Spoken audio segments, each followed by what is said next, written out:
जंतु के लिए भी हानिकारक हो सकता है और हम लोग के लिए भी हो सकता है। इसमें से जो स्मेल निकलेंगे और जो जीव जंतु के मरने के बाद जो स्मेल निकलता है वो हम लोग के लिए असहनीय बन जाता है।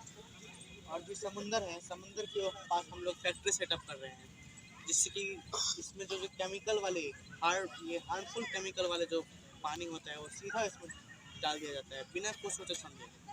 हम लोग बुरा भला भी नहीं सोचते हैं, बस सीधा डाल देते हैं। कचरा जो होता है, जो वेस्ट होता है, वो सीधा इसमें डंप कर देते हैं, जिससे कि इसमें रह रहे जीव जंतु की भी मृत्यु हो जाती है, जो कि बहुत ही दयनीय स्थिति बन गई है आजकल की। इसमें से हम लोग धुआं निकलता है जो कि हम लोग के लिए बहुत ही हानिकारक होता है। हम लोग को सांस लेने में दिक्कत हो रही है आजकल। अस्थमा जैसे बीमारियों का आजकल प्रचलन बहुत ही हो गया है। और आजकल जो हम लोग मौसम देख रहे हैं, ये क्लाइमेट चेंज देख रहे हैं, सबका मुख्य कारण यही पॉल्यूशन है। तो मैं आपसे यही कहना चाहूँगा, आप जहाँ भी रहें सावधानी से रहें और स्वच्छता का पालन करें।